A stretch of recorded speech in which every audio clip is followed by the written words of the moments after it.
Thank you, Professor. Friends at JNU, I come here first to stand with JNU.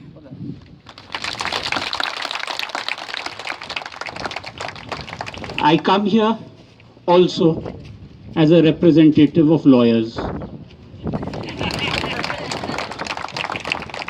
Just as you have told the world that not all of JNU is against India or against or wants freedom from India, just as you have told the world that JNU has many voices and it is indeed a microcosm of what India is about, I also have come to tell you that not all lawyers are like those who honored you at Patiala House.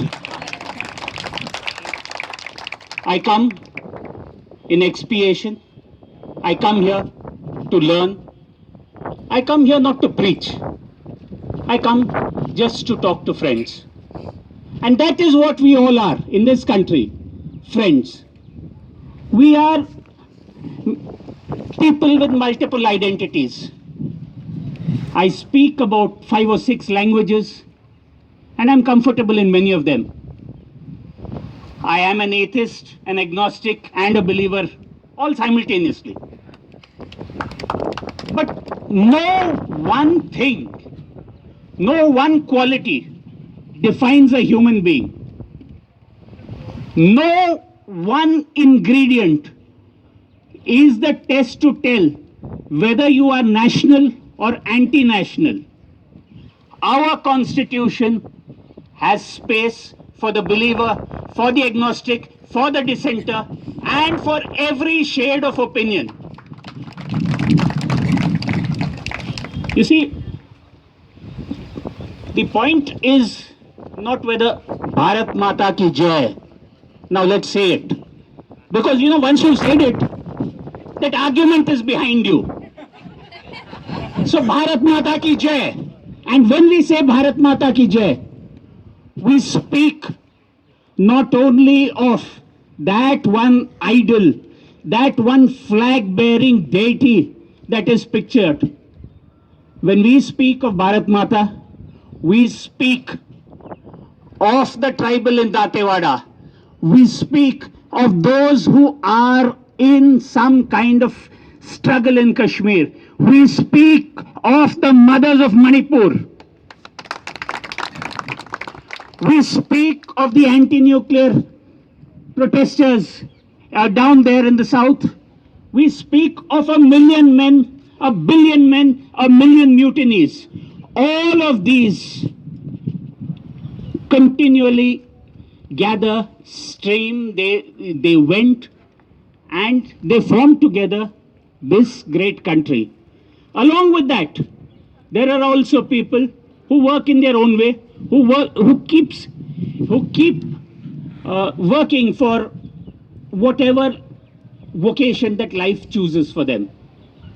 My vocation, in one sense, is of being a lawyer, of not fighting people like the Patiala House lawyers, but for fighting for people.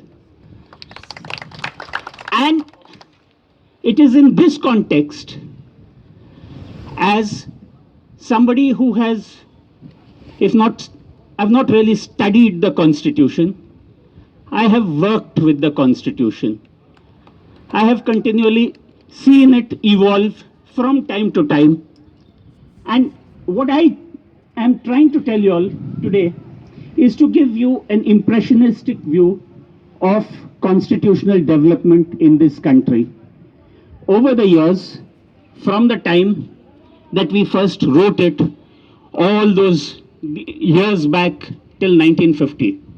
You see, not many people realize that the Constitution came after great bloodshed.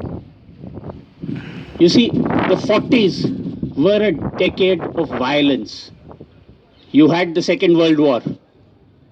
You had the atom bomb. You had genocide of the Jews. And in our country, we had the Great Bengal famine. After that, we had the partition. So if you take the 40s, they were such a violent decade. And so many people died, so many people were left widowed, so many people homeless.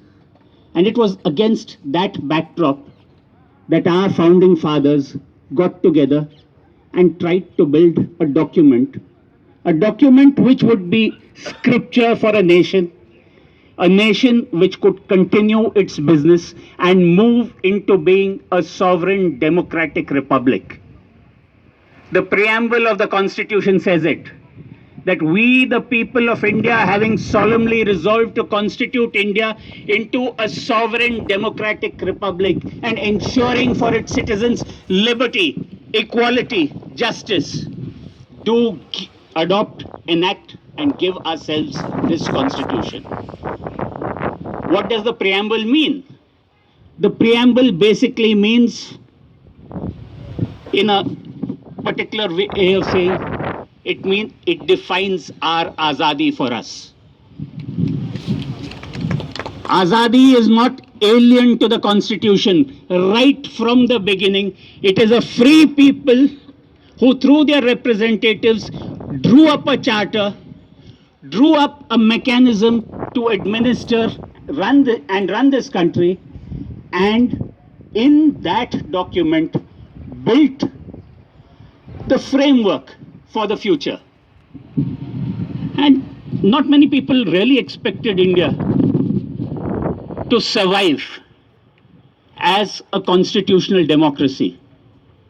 And it is amazing that for these 68 years, except for a brief break, we have survived working this constitution, trying this constitution, and at each stage redefining both our rights, our responsibilities, and the duty of the state.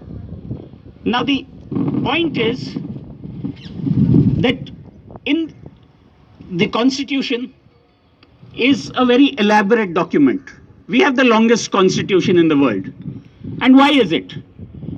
Unlike Napoleon, who said, a constitution should be short and ambiguous so that you can read anything that you want into it.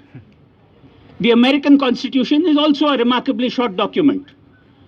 The British probably did a sensible thing. They never wrote a constitution. It was only in 1990 that they came out with a Charter of Rights. But we, having for maybe a millennium not exactly been used to people ruling themselves, of people having a contract or a compact with their rulers, we decided that we would write everything down. So we wrote down detailed provisions that this is how the center will behave with the states, this is how there will be a Supreme Court, this is how there will be a Comptroller and Auditor General, a Union Public Service Commission. Almost everything was provided in the Constitution. But these were the architecture of a state, of how would state machinery interact with each other. But how would the state interact with the citizen? When it came to the interaction of the state with the citizen, you basically come down to the early chapters of the Constitution, the chapter which defines who a citizen is, the chapter on fundamental rights, and then there is the directive principles of state policy, as well as now we have the fundamental duties which have been put into the Constitution during the emergency. If you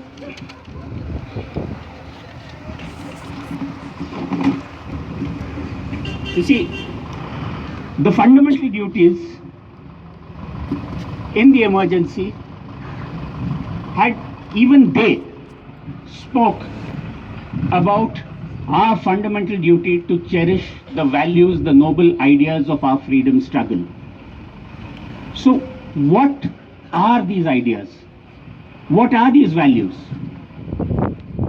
If I were to put it in one brief word or a brief sentence, the fundamental value that we fought for in our freedom struggle was the idea that we could speak the truth to our rulers the way we saw it. Satya and Ahimsa, the fundamental principle on which the Mahatma led this struggle. He did not lead this struggle so that one set of rulers, one set of brown rulers replaced the white rulers. He led a struggle for a nation where the mind was without fear and the head held high. However, what happened in actual practice was this, that the rulers, when they came in, they said, here, we have the constitution, we'll go by it. We will go by it, but essentially nothing much has changed. We will continue to administer. We will not necessarily rule with consent. Our right to rule, as it were, is subject to your right to elect us from time to time. Please, we are a democracy in as much as we have elections every 5 years, but at the end, between those 5 years, don't ask too many questions. That is, to my mind at least, the way this country has been administered over the past 60 odd years. I'm not saying that everything happened only after May 2014. It has happened continually because every government seems to be more or less obsessed with the problem of how do we continue tomorrow, how do we keep this nation under check. That is what the architecture of a constitutional state that we have. In this context, you see, our Bill of Rights, our fundamental rights, which we put in, which we gave ourselves in Chapter 3 of the Constitution. Sorry, is there something which can be done now, or it's just the wind? It's just blowing. I hope I am not blowing too much wind. No, so these fundamental rights, which were written, were not seen as a no-go area for administrators or as the inherent right of the citizen. These were seen, unfortunately, as some rights which were written in a document somewhere, which a citizen had to fight for to enforce. You have a fundamental right to speak, but constantly we are being told that the fundamental right to speak is subject to reasonable restrictions. I am sorry, that's not how the Constitution has it. That is a lazy paraphrasing of the constitutional provision. And since I'm in JNU, let me pull out my own little red book. It's called the Constitution of India. It's also a little red book. And, sorry. You see, that my little red book tells me out here this concept of reasonable restrictions. Reread the provision again. All citizens shall have the right to freedom of speech and expression, to assemble peaceably and without arms, to form associations or unions, to move freely throughout the territory of India, to reside and settle in any part of the territory of India, to practice any profession or to carry on any occupation, trade or business. We had one more right, the right to own, hold and dispose of property. That has vanished. I'll come back, I'll tell you more about it later. But now we come to the concept which everybody, every administration puts against us. No, you have these rights, but we can always restrict it. What does it say? Nothing in subclause A of clause 1 shall affect the operation of any existing law.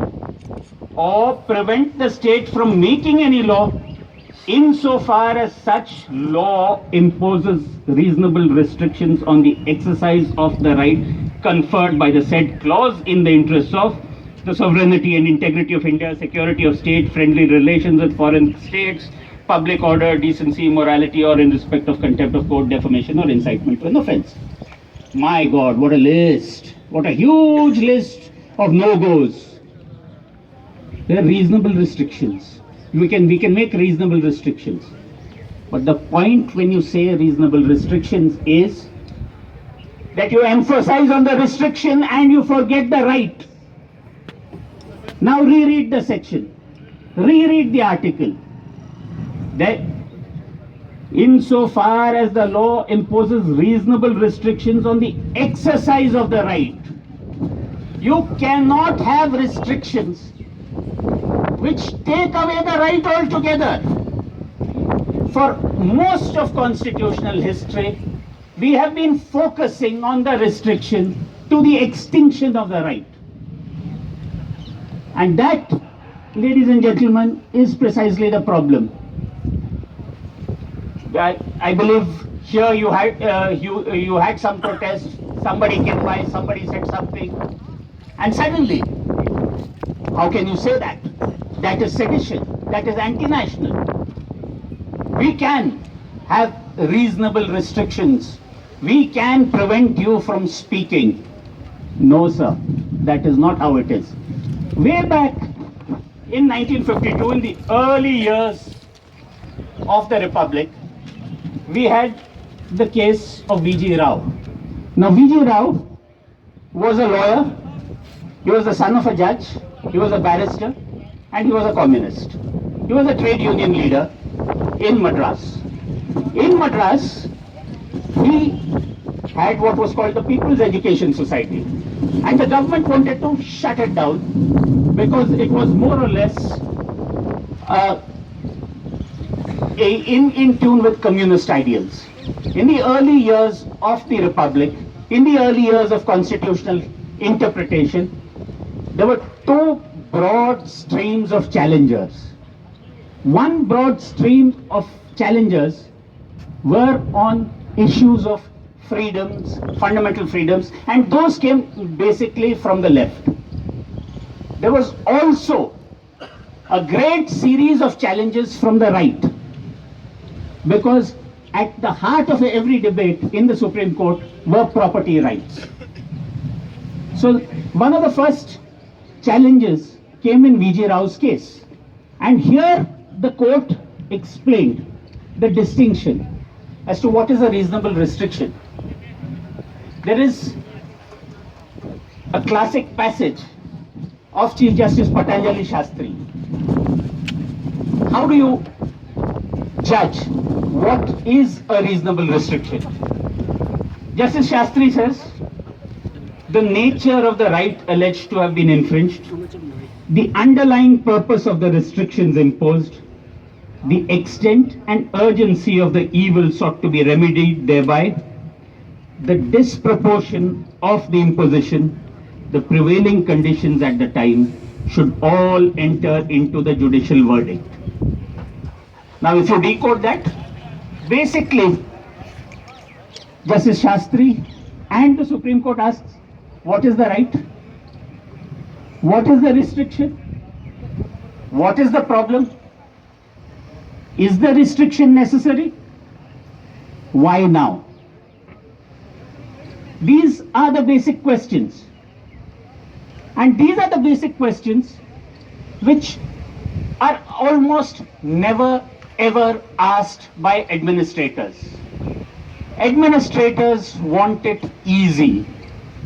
They say, you see, in the Constitution, in the Constituent Assembly debates, there was a Mr. Larry who basically put his finger on the problem, and he said that the fundamental rights appear to have been drawn from the point of view of a policeman, of a police constable. Oh, okay, these are rights. Okay, these are areas where I should generally not touch. But unfortunately, the way we continued administering the state, the Union of India, and the various states was okay. What was it that the previous administrators before independence did? Let us continue it. We are, after all, in one sense, interested in keeping an orderly society.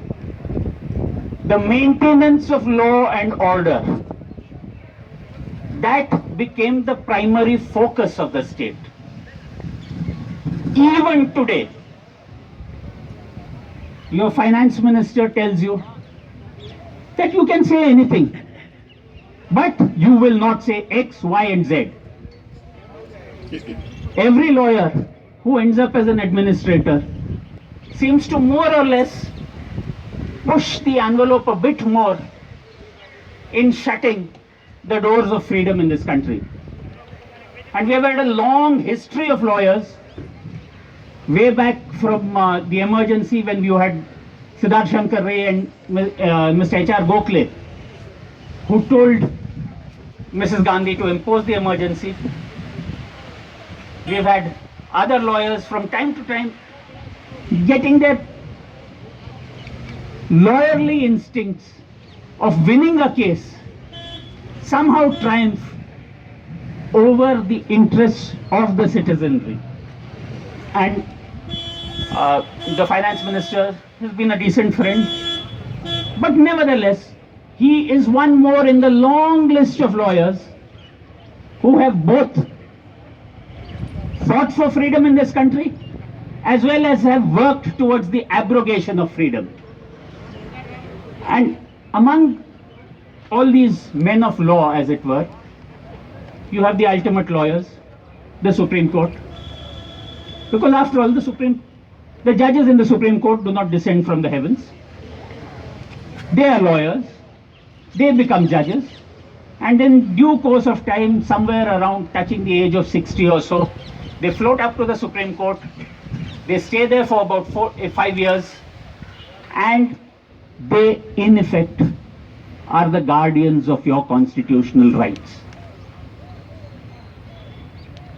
I'm being realistic here when I tell you that the liberty of the citizen, the liberty of every Indian, is in the hands of 60-year-old men. And in one sense, it is good. The passions of youth, the extremities of youth do not necessarily come in. They have had the wisdom of years. But in the other sense, you see, these 60-year-old men tend to be rather rigid. And very often when faced with issues which have to be decided, they often say, okay, here, this much is yours, let's split the difference. Often that is what constitutional adjudication is about.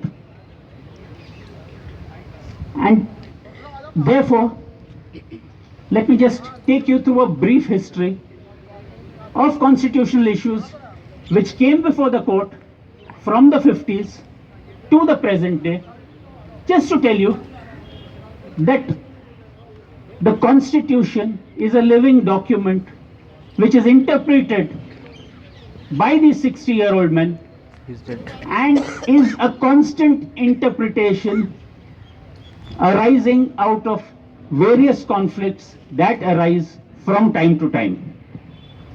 I told you earlier that among the greatest conflicts which arose in the early years of the Constitution was the fight over property rights. When we wrote the Constitution, we put in the right to hold and to dispose it of. It was your property. But in the early years, the state needed to get in land reforms. The state needed to see that the means of production were available to more and more. The state thought that the greatest good of the greatest number could be achieved by redistribution. So, right from the beginning, there was always a fight over, okay, the state can take over property, but it has to give me compensation. And that compensation should be reasonable. The state constantly said, no, it is not I just have to give you compensation. I can take over the entire JNU admin block and compensate you by giving you a little shop outside Ganga Daba. That was the extent of disproportion. And each time the Supreme Court struck it down, in the bank nationalization case or the Privy Purses case, the politicians went back and rewrote the constitution. Our constitution being such a long constitution, at each stage they kept on writing amendments to it, so, to keep things out of judicial hands or out of judicial verdicts. And it is precisely because the politician thought that he could rewrite the constitution at will, and that the courts were then obliged to interpret the rewritten constitution, that somehow this focus on fundamental rights or the rights of the citizen were slowly lost, slowly eroded. That is why, again, restrictions started eating up the right. Now, as far as the right to property was concerned, it finally led in 1973 to the great case of Keshavananda Bharati, where the entire Supreme Court, 13 judges of them, sat and finally decided, yes, Parliament, you can amend the law, you can amend the constitution, but you cannot change the constitution's basic structure.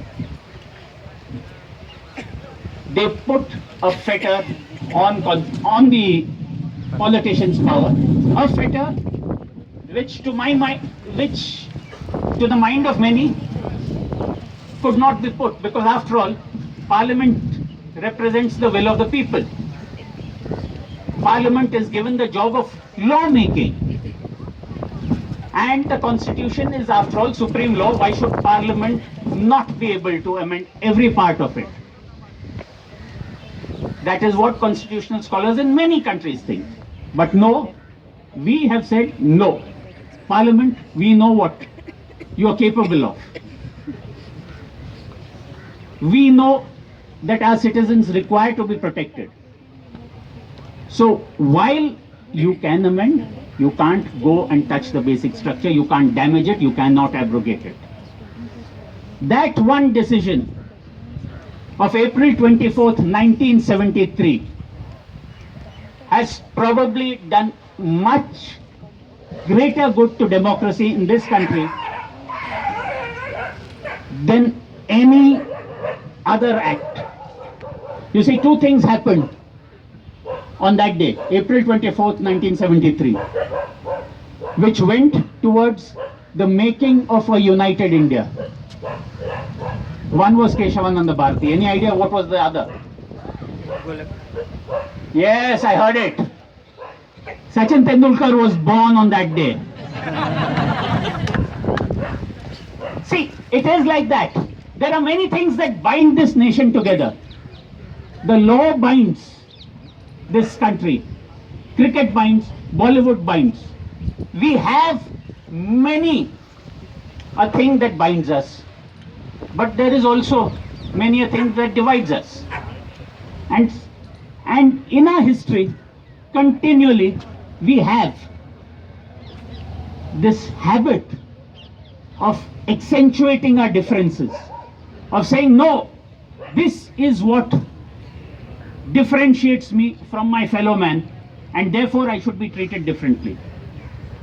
That is exactly one of the problems that we face today also, because everybody is intent on not only defining himself, but on defining the other man. If you say slogan X, you are national.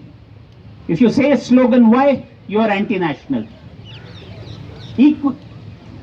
Anyway, they this thing of trying to define people and conflicts is somewhat tempered by by the judicial process, because ultimately every quarrel which has constitutional dimensions ends up reaching the courts. After 1973, once Keshavananda was written into stone, as it were, by the judges of that time, immediately something happened. The calls for a committed judiciary. The calls for a committed judiciary increased. Three of the judges who gave that judgment on the majority side, saying that Parliament, you do not have a right to go beyond, they got superseded, and that at the same point of time led to other conflicts till in 1975 we had the emergency. Now the emergency also, there are a few memories. I was a very small boy. I was 10 years old when my father came in home and told my mother, Indira Gandhi has become a dictator. I didn't really know what happened. 2 years later, I could see the dancing in the streets as people were counting the loss in Raebareli, the loss in Amethi. But between those 2 years, there was a feeling.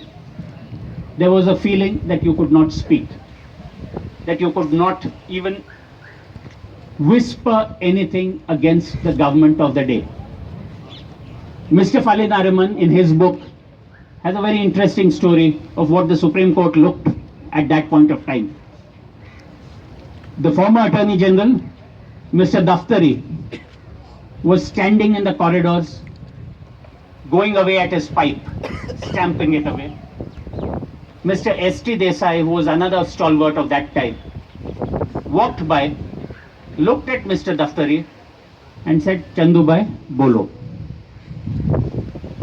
Now, Mr. Daftari just looked around, all around, quietly, went again at his pipe and says, Pehla tame bolo.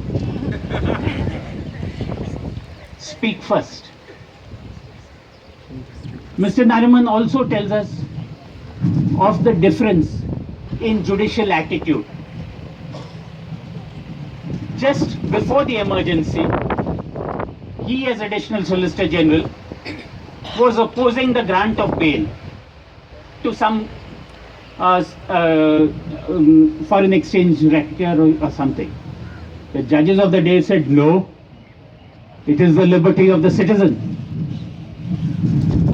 Immediately release him subject to condition X, Y or Z. During the emergency, when he had resigned, and